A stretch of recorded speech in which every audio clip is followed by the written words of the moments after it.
Donc nous allons maintenant retrouver l'intelligence des hommes et des femmes avec un changement de cadre et une première table ronde sur la thématique Scale ton business, sur la thématique donc de concepts innovants, croissance et résilience. Quelles sont les clés pour faire grimper son chiffre d'affaires? Je crois que le Covid nous a enlevé un intervenant. Mais j'invite à me rejoindre Mathieu Desarnaud, que je n'invite pas, que j'invite à se soigner, Joanne Branca et Marc Leverger et Pascal, mais voilà, je ne savais pas qui était notre sauveur. Merci Pascal, tu étais au courant? Bienvenue. Pascal Grémiot, Eurecia.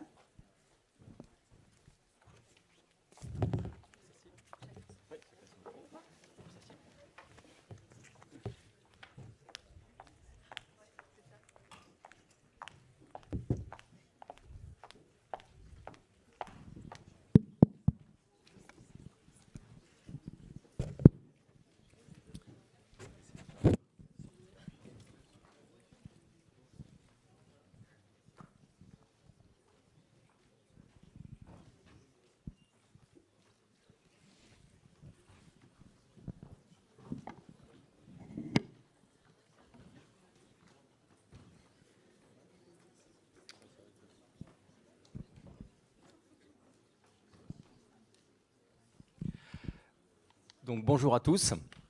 Donc l'idée effectivement de cette table ronde, c'est de vous partager un peu nos expériences, on va dire, sur le développement de nos différents business. Ce que je propose peut-être, c'est que déjà on se présente effectivement et qu'on donne un peu quelques chiffres, histoire de positionner un peu le débat. Et puis après, on essaiera d'aborder la scalabilité, on va dire, sous 3 angles, sachant qu'on en a globalement identifié 4. Le premier angle, c'est la partie plutôt, on va dire, top line, c'est comment on développe et comment on fait l'acquisition de nouveaux clients. Et vous verrez qu'effectivement, je pense qu'il y a quelques différences notables entre des gens qui sont en modèle B2B, des gens qui sont en modèle B2C. Est-ce qu'on fait de la diversification? Est-ce qu'on creuse au contraire plutôt la même cible client? Et puis derrière cette croissance en termes de top line, il y a des questions d'opération, on va dire. Comment est-ce qu'on arrive à structurer les opérations? Et puis des questions de financement.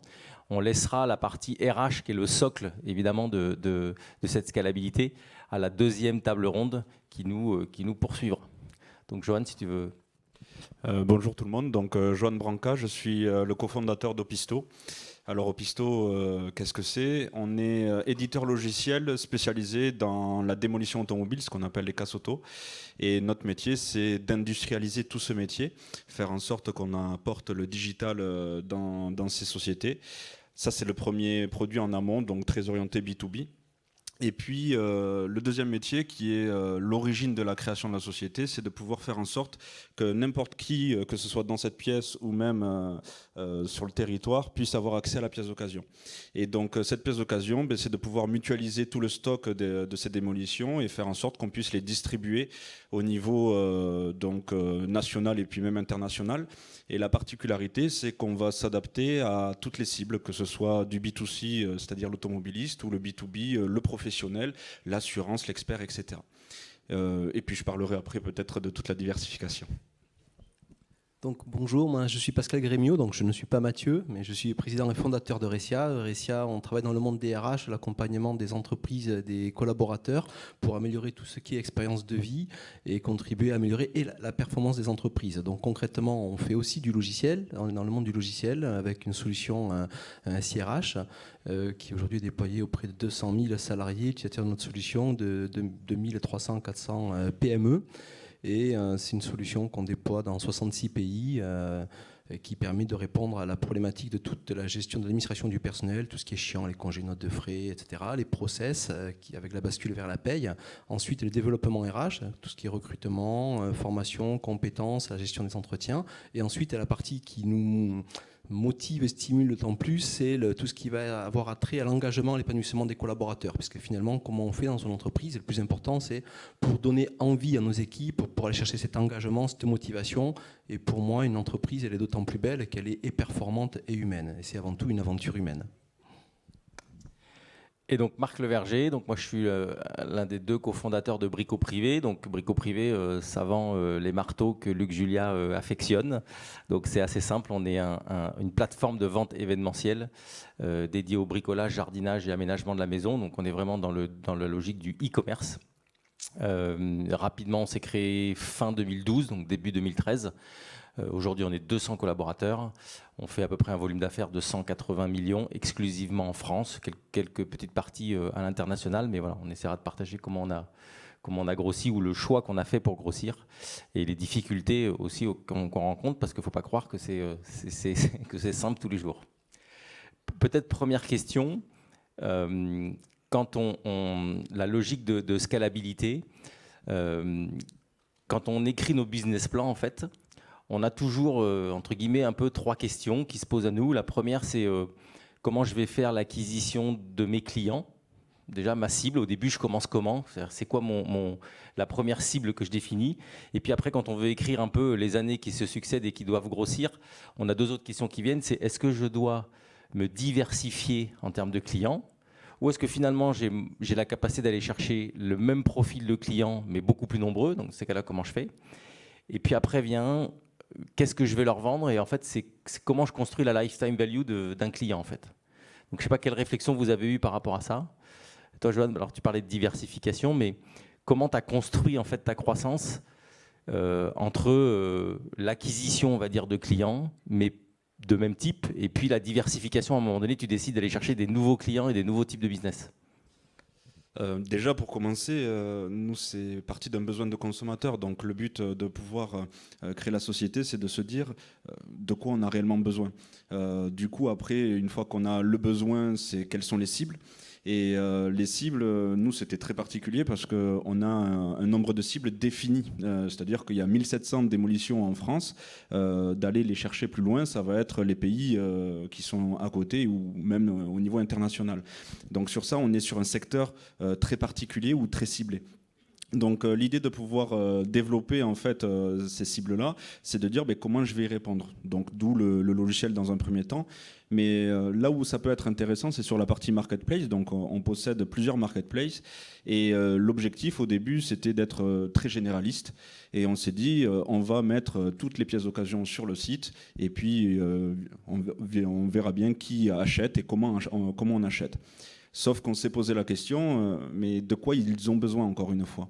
Moi, par exemple, qui vais bricoler, je vais me moquer que la voiture ou la pièce soit de telle couleur ou d'une certaine qualité. Donc là, je parle vraiment du produit à proprement parler. Et moi ou une autre personne qui est professionnelle, un garage, admettons, il ne va pas chercher que la qualité de la pièce, mais il va aussi chercher une qualité de service. Et très rapidement, en fait, on s'est posé la question de faire du sur-mesure par rapport à chaque cible. D'où l'importance, quand on écrit le business plan, quelle cible on va adresser. Et pour nous, c'était essentiel en 2011, quand on a lancé le logiciel et le site e-commerce grand public, on s'est dit, 2015, on va faire une offre spécifique pour les professionnels, avec une sélection des meilleurs vendeurs, des meilleures pièces, et puis la meilleure expérience utilisateur. Parce que le final, c'est pas le vendeur qui va diriger absolument tout le process, c'est le besoin, et donc nous, du coup, ça va être le consommateur, qui peut être soit automobiliste ou soit réparateur. Ça veut dire que tu as fonctionné par itération, et à chaque fois, avec la nouvelle cible, tu as développé une nouvelle offre? Oui, bien sûr, parce qu'il ne faut pas oublier qu'on vit dans un monde complexe, donc il n'y a rien qui est défini. Et si on ne sait pas s'adapter, c'est presque, j'ai envie de dire, la mort. Donc il faut s'adapter de façon perpétuelle, tout en offrant une compétitivité à l'offre. Donc du coup, pour nous, ça a été très important de voir en fait comment ça a évolué. Et puis, si je dois parler très spécifiquement du domaine automobile dans lequel on va dire on a été créé au niveau d'Opisto. En 2015, il y a eu une loi qui a imposé aux réparateurs de proposer de la pièce d'occasion. Donc vous tous qui allez chez le réparateur, si vous voulez avoir de la pièce d'occasion 70% moins chère, vous pouvez lui demander et il a l'obligation, en plus de ça, de vous faire un devis. Donc on s'est aussi adapté par rapport au marché, parce que le marché, il évolue. Et je pense qu'aujourd'hui, l'un des enjeux des sociétés comme les nôtres, c'est de s'adapter aux consommateurs, mais aussi au marché finalement, donc au cadre réglementaire. Et du coup, quand tu fais tes business plans, ce que tu prévois à 3, 4 ans, 5 ans et ce qui se passe? Est-ce que c'est très différent? Ou est-ce que finalement, tu arrives à maintenir le cap, en étant agile, mais en maintenir le cap? Alors c'est une bonne question. J'aimerais pouvoir lire dans l'avenir. Aujourd'hui, on a la chance, c'est qu'on a eu une ambition et une vision qui était ce qu'elle était. Et si on avait écouté certaines personnes, on n'aurait pas forcément fait ce qu'on a fait. Donc j'ai presque envie de dire de ne pas forcément écouter tout le monde et d'avoir confiance en ce qu'on fait. Après, je vais parler du contexte actuel où aujourd'hui, je travaille dans l'économie circulaire, pour l'économie circulaire. Et la pièce d'occasion, on le voit, c'est dans tous les domaines, pas forcément automobile, quelque chose qui est très vertueux et pour lequel tout le monde a envie de pouvoir avoir une place. On le voit pour les vêtements, qui n'achètent pas des vêtements sur Vinted ou ne serait-ce que même les téléphones. Tout ça, ça devient en fait notre quotidien. Donc ce qui est compliqué de prévoir pour répondre à la question, c'est comment tout ce modèle-là va évoluer. Le schéma de consommation tel qu'on l'a connu depuis maintenant plus de 60 ans, on arrive au bout, on a tué toutes les ressources, donc maintenant il faut réinventer, c'est ce qu'on dit. Moi j'utilise juste, à la place de réinventer, réutiliser, et c'est ça qui est compliqué de prévoir. Après, pour répondre plus factuellement à la question, ce qu'on fait, c'est des garde-fous. Donc après, c'est de pouvoir aussi, toujours de façon perpétuelle, à s'adapter. Est-ce que l'offre qu'on a testée à petite échelle, elle va marcher à grande échelle? Et là, c'est de mettre en place les bons indicateurs pour piloter tout ça.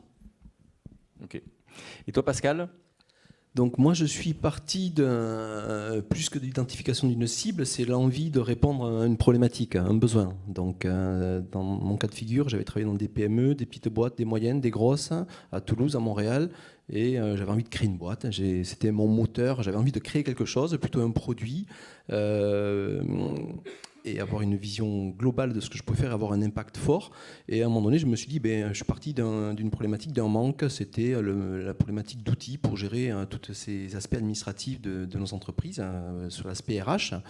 Et je me suis dit qu'il gérait sous Excel ou dans un formulaire Outlook dans les PME ou des papiers, et dans les grosses boîtes avec des usines à gaz, des gros ERP ou des voilà. Et donc je me suis dit ok, j'ai envie de répondre à ce problème. Comment je fais? Les grosses boîtes sont équipées.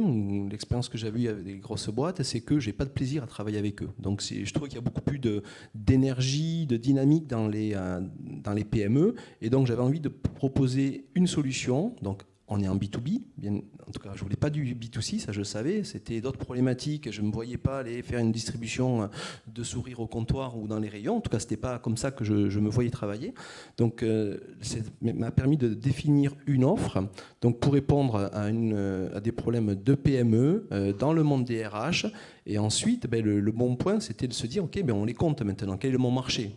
Et le marché, on prend, il y a 4 millions d'entreprises en France, il y a 2 millions d'entreprises unipersonnelles. Ensuite, il y a 5000 grands comptes ETI. Et puis après, il y a 200-300 000 PME. Donc les petites structures, il y en a beaucoup. Et donc j'avais envie de construire une solution pour ces entreprises. Donc ça a été le point de départ, mais c'est plutôt parti de mes envies, et ensuite voir quel était le marché, et en même temps aussi d'une contrainte qui était ma vision de l'entreprise, de ce que j'avais envie de vivre. Finalement, sans rentrer dans le détail, mais j'étais aussi un papa en garde alternée, mes enfants à temps partagé. Du coup, ça veut dire que je ne peux pas faire du porte-à-porte, aller démarcher mes clients tous les jours, prendre l'avion. Donc c'était aussi me dire quel est le modèle que je peux construire, quelle cible je peux toucher, avec quelle offre, quel produit, tout en vendant à distance. Après, Excel, PowerPoint, c'est mes amis, j'adore, parce que avec eux, j'avais des business plans et des chiffres, c'était génial. Ça, c'était génial. J'ai appris l'humilité beaucoup, donc je me suis cassé la gueule. Je pensais être meilleur que ça. Et finalement, on est tous pareils. On adore Excel, on adore PowerPoint, on leur fait dire ce qu'on veut. Et en pratique, la vraie vie, c'est beaucoup plus complexe. Prendre des parts de marché, c'est beaucoup plus difficile, et ça se construit petit à petit. Donc, mon cœur de cible, c'est la PME. Les premiers clients que j'ai gagnés au départ, ils avaient une taille moyenne de 10, 20, 30 collaborateurs. Ensuite, avec l'évolution de la société, de nos démarches commerciales, d'acquisition, on a glissé vers plusieurs dizaines de collaborateurs, une centaine. Et à un moment se pose la question, et je le vois aujourd'hui, c'est beaucoup de concurrents ont glissé sur des cibles plus grosses, les ETI, les grands comptes. Donc ça ramène à la question du positionnement, et nous, qu'est-ce qu'on veut faire? Et pour ma part, et là c'est personnel, ensuite ça peut être des business plans, ça peut être des études de marché ou autre, mais à un moment donné il y a des convictions, des envies, des motivations, et moi j'ai plutôt envie de rester sur notre cœur de cible, c'est la PME, les petites structures. D'une part parce que le volume est beaucoup plus grand. Alors c'est sûr que quand on signe une affaire, hein, le chiffre est moins important que si on signait, on parlait de Renault ou de grosses structures. Mais aussi quand on perd un client, du coup, on est moins dépendant et il y a moins de risques. Ensuite, ça amène à la question, on en parlera peut-être un peu plus tard, c'est comment on touche ce marché. Oui. Parce qu'il est beaucoup plus large du coup, et comment on fait pour toucher cette cible. Et donc, effectivement, alors déjà, on voit un peu deux schémas un peu différents, c'est-à-dire le schéma d'Opisto qui a été plutôt de multiplier les cibles. Alors, ce qu'on voit quand même en termes de points communs, c'est qu'à la création, on a une espèce de vision et on sait ce qu'on veut faire. La question, ce qu'on ne sait jamais trop, c'est comment on va le faire. Et puis même entre le moment où on imagine comment on va le faire et puis ce qu'on fait réellement, petit à petit, il faut s'adapter en permanence. C'est ça qui est génial. Et voilà, ça c'est aussi effectivement entre guillemets l'aventure entrepreneuriale. Nous, juste pour partager sur Brico Privé, notre première vision, c'était d'apporter au marché, notamment de l'outillage électroportatif, donc du parti du bricolage, plutôt venant du milieu professionnel, à des clients qu'on considérait être ce qu'on appelait des bricoleurs lourds, donc qui avaient envie en fait d'être traités comme des pros, mais qui ne trouvaient pas sur le marché français du bricolage professionnel, et on a décidé de le faire en vente événementielle parce qu'on pensait que c'était la façon la plus intéressante. On parlera un peu en termes de financement, mais en termes de BFR, de se développer vite. Finalement, on est arrivé quand même à un moment donné, on a gardé cet ADN, mais on est arrivé en 2018 où on avait 70% des bricoleurs lourds qui étaient inscrits sur la plateforme. Et donc là, c'est posé la question de se dire, OK, est-ce qu'on se diversifie en termes d'offres, ou est-ce qu'on va chercher une cible client, ce que tu disais toi, un peu autre, ce qu'on a décidé de faire. Et on est allé chercher des bricoleurs, ce qu'on appelait bricoleurs à projet, donc des gens qui sont soit qui ont racheté une maison, soit qui ont un projet de rénovation de façon générale, et qui avaient à peu près le même comportement, mais avaient quand même d'autres contraintes. Et on verra qu'effectivement, c'est là où c'est compliqué, parce qu'à un moment donné, il faut faire un peu rentrer des carrés dans des cercles. Et ça devient assez risqué. Parce que c'est un peu ça la question, Pascal, c'est à partir du moment où j'ai décidé ma cible, en fonction de sa taille, comment je m'organise en fait? Comment tu as construit ton équipe commerciale pour aller chercher et convaincre ses clients? Mais ça change tout, effectivement. On ne peut plus faire du porte-à-porte, parce que chaque fois qu'on signe une affaire, c'est 1000, 2000 euros, et ce n'est pas 50 ou 100 000 euros. Donc pour nous, il faut automatiser, industrialiser et arriver à toucher un maximum de prospects, de cibles à travers les leviers d'action que sont le SEO, l'acquisition c'est du SEO, du paid, de tout ce qui est acquisition web. Et là, on a la chance aujourd'hui d'avoir des outils qui révolutionnent notre accès au marché, en tout cas, dans mon cas de figure, et avec la possibilité aussi d'avoir des cycles de vente où tout se fait de manière dématérialisée et à distance. Donc avant le Covid, on allait voir 95% de nos clients, on n'était jamais allé les voir. Après le Covid, on va voir un client dans l'année, quoi. Donc on peut toucher nos prospects, notre cible à distance. On a des cycles de vente donc avec des profils de commerciaux, ce n'est pas des profils de commerciaux grands comptes, ce sont plutôt des commerciaux pour le coup sédentaires. Donc il y a l'acquisition, le marketing, ensuite il y a la manière dont on va traiter les leads, et avec un élément clé dans notre cas de figure du cycle de vente qui est la démonstration. Donc on fait la preuve d'un discours avec un système d'acquisition. On peut faire du freemium où il y a plusieurs modèles économiques. Après, il faut voir ce qui marche. En fait, on sépare, on teste, et par itération, on peut arriver à construire, à définir son modèle. Et ça a une influence. Et c'est aussi dans l'organisation, nous, dans notre mode de fonctionnement, ce qu'on essaie de faire, c'est comment on peut toucher du volume. Donc, on a 2400 clients, et notre ambition, c'est de démultiplier.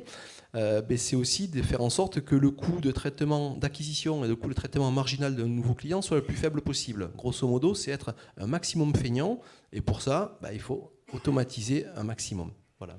Et donc, automatisé, ça veut dire que tu as du marketing automation. Enfin, si tu peux nous donner quelques clés, tu utilises quoi? Tu fonctionnes comment? Mais après, oui, donc automatiser, il faut qu'on soit une machine de guerre. Alors, c'est le jeu. Alors, machine de guerre, ça veut dire quoi? Ça veut dire faire de la com, avoir un pipe d'acquisition, donc c'est avec du SEO, donc du référencement naturel, du référencement payant. Au début, c'était uniquement Google. Ensuite, on a élargi de temps en temps, on peut faire du Bing ou autre. Aujourd'hui, on teste, on essaye sur du Facebook, du LinkedIn, on se teste, on s'expérimente, donc différents canaux d'acquisition. Parmi ces canaux d'acquisition, on s'est posé la question à un moment donné, est-ce qu'on reste à 100% en direct ou est-ce qu'on élargit avec de l'indirect? Je crois ce que tu as fait, Joanne, et qui est intéressant. On a essayé, après on s'est dit à un moment donné, moi les mariages à trois et partager la valeur, plutôt moyen. Donc le partenaire ou l'intermédiaire, il sert à deux choses, soit parce qu'il amène un service complémentaire que nous on ne saurait pas apporter, soit il apporte du business. Après, c'est voir comment on arrive à faire ce mariage. Aujourd'hui, la conclusion, c'est qu'on a plutôt pris la décision, c'est du 100% direct. Donc, ça permet aussi de préserver la marge, mais aussi d'être beaucoup plus agile, d'être beaucoup plus rapide, de ne pas se retrouver parfois en concurrence avec soi-même ou avec des partenaires distributeurs. Et ça simplifie l'organisation, les opérations et tous les process. Parce que dès qu'on fait de la vente indirecte, il faut à chaque fois penser et direct et indirect. Donc, c'est une structuration, mentale et opérationnelle qui est complètement différente. En tout cas, il faut se donner les moyens de ses ambitions. Toi, Johan, une fois que tu as défini, alors toi, tu as différentes cibles, entre guillemets, quel socle marketing et commercial tu as mis en place? Déjà, pour commencer, la pièce d'occasion, c'est quelque chose d'assez compliqué en soi. Vendre une pièce, ça paraît anodin, mais l'identification de cette pièce, c'est le plus compliqué. Donc, ça passe par une bonne identification, et la bonne identification, ça a un coût pour pouvoir faire en sorte de bien la promouvoir. Donc, tout à l'heure, Pascal parlait de la partie SEO et SIA, donc tout ce qui est référencement naturel et puis payant. C'est important aussi de bien comprendre une chose, c'est que quand on va chercher une cible et derrière d'avoir la bonne pièce par rapport au... Alors moi je parle de pièces, encore une fois, c'est très spécifique, mais d'avoir la bonne pièce pour lui vendre en fait au consommateur, en fait c'est très compliqué. Ça peut coûter très très cher comme ça peut rien coûter du tout. Donc c'est plutôt comment on fait pour avoir un tunnel d'acquisition et de proposer la meilleure expérience à l'utilisateur. Et donc là, chez nous, ce qu'on a décidé, c'est de pouvoir avoir, donc quand on parle de diversification, c'est d'avoir des produits qui soient spécialisés à chaque cible. L'automobiliste, le B2C, où là en fait on va avoir un cahier des charges beaucoup plus large, contrairement aux professionnels, comme je disais tout à l'heure, où on a fait le choix de prendre, j'ai envie de dire, la crème de la crème, ou de sélectionner les meilleurs vendeurs, la meilleure expérience. Et ça forcément ça a un coût. Sans parler après d'être en direct, donc là c'est le choix avec nos marketplaces, et aussi en indirect, où là on propose en marque blanche directement les solutions intégrées chez les réparateurs. Et pour là aussi, quand tu parles de mariage à trois, nous on parle plutôt de valeur en fait qu'on va apporter. Et cette valeur en fait, nous c'est le stock, et de pouvoir faire en sorte que n'importe qui va voir son réparateur puisse avoir accès à la pièce. Encore une fois, c'est démocratiser l'accès à la pièce d'occasion. Donc aujourd'hui, pour pouvoir répondre à ça, on va avoir des équipes Eng qui, moi, représentent plus de 50% de la masse salariale. Et puis surtout, après, c'est de la spécificité, des équipes de communication, des équipes de marketing, pour pouvoir packager tout ça et faire en sorte que la pièce, qu'elle soit identique sur un canal ou sur un autre, c'est la même pièce, mais forcément mis en avant différemment, elle pourra répondre en fait aux besoins identifiés. Donc c'est là où c'est délicat pour nous, c'est la même pièce, mais packagée différemment. Donc aujourd'hui, ça a une valeur différente. Ouais, voilà. Mais du coup, donc, ce qu'on voit, c'est qu'à partir du moment où on a en gros défini nos cibles, on a un vrai sujet qui s'appelle le coût d'acquisition client, c'est-à-dire comment j'arrive à processer en fait tout mon tunnel d'acquisition avec un coût d'acquisition client qui, on le sait aussi malheureusement, mais généralement augmente plus je m'éloigne de mon cœur de cible. Donc, et ça c'est assez classique, on le vit tous dans nos courbes d'acquisition. Et donc la scalabilité, c'est quand même d'être capable de construire sur un socle, sur un socle d'acquisition, on va dire année après année, mais avec un repeat business qui tient. Parce que sinon, je vais pas faire de la scalabilité. En fait, je vais juste compenser mon business chaque année. Comment vous gérez, du coup, le repeat business? Comment vous structurez, en fait, vos actions entre acquisition d'un côté et rétention de l'autre ou repeat business? Alors, en plus, dans des modèles qui sont très différents, si on est en B2B ou en B2C. Toi, Pascal, Le SaaS, c'est un modèle qui est assez magique sur le monde des PME. Donc, nous, aujourd'hui, on a 80% de notre chiffre d'affaires qui est du récurrent.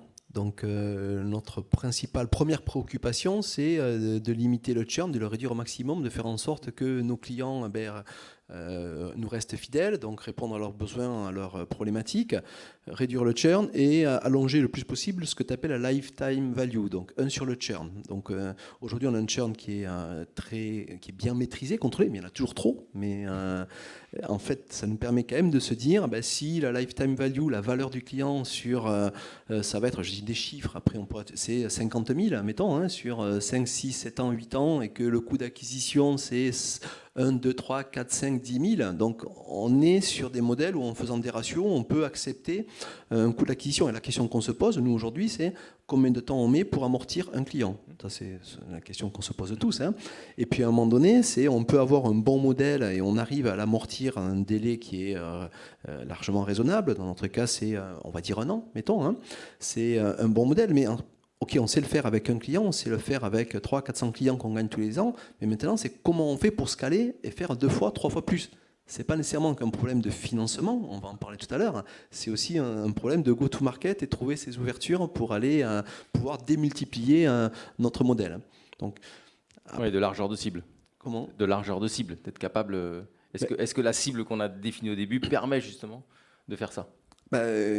Dans notre cas de figure, je pense que oui. Après, il y a la possibilité de l'étendre à l'international. Donc ça, c'est aller élargir, mais sur le même typologie d'entreprise. Alors de temps en temps, je ne cache pas que j'ai eu des tentations au début, parce que le modèle SaaS, ça met beaucoup de temps à amorcer. C'est des tentations avec des grands comptes qui auraient voulu du on-premise et qui étaient prêts à faire du développement spécifique, qui me demandaient beaucoup de choses. Et là, la difficulté, c'est on est un petit peu dans la merde. Qu'est-ce qu'on fait ? Mais si on lâche, on casse son modèle. Donc il faut rester aussi dans la perspective de son modèle, son projet et sa vision. Sinon, on peut facilement glisser et se perdre, en tout cas. Toi, Johan, comment tu gères le repeat ou la lifetime value, finalement ? Au final, alors j'ai 2 activités du coup sur la partie logicielle. Là, on a mis en place, donc c'est un abonnement SaaS au niveau de chaque démolisseur. Donc je me suis déplacé pendant très longtemps pour chacun d'entre eux aller les installer jusqu'à pouvoir avoir toute une équipe et faire toute la partie gestion, installation, formation. Donc ça aujourd'hui ça me permet et depuis 12 ans maintenant qu'on a créé la société, ça fait seulement 1 an où la partie on va dire abonnement récurrent est passée en dessous de la partie acquisition, on va dire marketplace. Là où je voulais en venir, c'est qu'aujourd'hui la partie marketplace, on a créé la société pour pouvoir proposer la pièce d'occasion. Donc depuis le début, c'est-à-dire 12 ans, on n'est pas du tout dans le business model. Le business model, c'était de pouvoir rentrer de l'argent grâce aux commissions qu'on apporterait en termes d'apport d'affaires au niveau des vendeurs. Donc c'est là où il faut savoir aussi être patient et croire dans son projet, parce qu'au final, d'avoir un ROI immédiat, ça dépend de chaque business model, mais il faut savoir s'adapter aussi par rapport aux contraintes. Et puis j'ai presque envie de dire par rapport au financement, si je me permets de faire la transition, c'est qu'on a fait ce choix-là pour pouvoir être en autofinancement. C'est-à-dire que le récurrent nous permettait de pouvoir rentrer du chiffre d'affaires, et plus on rentrait du chiffre d'affaires et du client, plus ça nous permettait de faire des actions soit commerciales, soit marketing pour aller alimenter les marketplaces. Et là aujourd'hui, j'ai face à moi un dilemme, c'est que le marché, je suis bien représenté au niveau du marché, mais sauf que le marché va continuer à évoluer. Et je n'ai pas d'autre choix que, si jamais je veux continuer à exister dans les prochaines années au niveau de la pièce d'occasion, c'est de rentrer en hypercroissance. Pourquoi ? Parce qu'en fait, il y a un cadre réglementaire qui m'impose et qui impose tous les constructeurs, qui impose absolument tous les acteurs, pas forcément automobiles, mais à rentrer dans cette partie de l'économie circulaire. Et si je veux continuer à exister demain, je dois rentrer dans cette partie de financement pour faire en sorte que mon acquisition, elle soit sur tous les canaux et que n'importe qui puisse avoir encore une fois accès à cette pièce. Et donc qu'est-ce que ça veut dire en termes de modification pour toi aujourd'hui de vouloir rentrer en hyper-croissance ? Ça veut dire qu'aujourd'hui, j'ai besoin d'avoir un approvisionnement. Cet approvisionnement, c'est les pièces d'occasion. Et ces pièces d'occasion, je les retrouve que dans les casses. Ces casses, il faut les informatiser. Et aujourd'hui, c'est d'aller informatiser, pas que les Français, c'est d'aller informatiser toutes les démolitions européennes. Donc là, ça me demande des équipes, ça me demande de l'adaptabilité au niveau de la technologie, parce qu'on parle de business, mais il faut aussi parler de scalabilité de la techno, et faire en sorte qu'elle puisse s'adapter à absolument tous les marchés. Et puis, on va avoir, au niveau des solutions de distribution, on va avoir aussi faire en sorte que moi, Français, pour pas dire Toulousain, est-ce qu'on va avoir le même besoin qu'un autre automobiliste du nord de la France? Donc ça, aujourd'hui, on voit qu'il y a eu des échanges qui font que la pièce, ou du moins la voiture, c'est très géolocalisé. Hein. Vous allez du côté de Strasbourg, l'est de la France, vous allez avoir que des Peugeot. Contrairement à ici, il y en a un peu moins et c'est pas du tout les mêmes rapports. Et pour autant, je compare ça à un Espagnol, un Italien ou même un autre pays, la pièce d'occasion, c'est pas du tout vu de la même façon. Donc on doit aussi apprendre les subtilités du marché pour avoir un business qui puisse s'adapter et devenir scalable au niveau de chaque pays. Donc c'est là où il y a tous ces enjeux et de faire en sorte que aujourd'hui on a 40 millions d'automobilistes en France et il y en a plusieurs millions en Europe et c'est là où pour nous d'aller pouvoir adresser tout le monde. On ne peut pas le faire avec nos petites épaules. On a réussi à le faire pendant 12 ans au niveau français et on pourra continuer à le faire pendant encore une belle dizaine d'années. Mais comme Luc Julia l'a présenté avec les véhicules autonomes, la catégorie 5 n'existera jamais, on est d'accord. Pour autant, les accidents existeront toujours et c'est là où c'est compliqué de toujours avoir un business model qui s'adapte. Et c'est le plus important en fait. Et donc là, ça veut dire que tu vas avoir des enjeux d'internationalisation et de financement pour accélérer. C'est ça. Merci beaucoup. Alors je vois que le temps en fait est beaucoup plus rapide que ce qu'on imagine, puisque a priori on a écumé notre temps. Est-ce que peut-être il y a des questions ou est-ce qu'on passe à la deuxième partie RH sur la partie scalabilité ?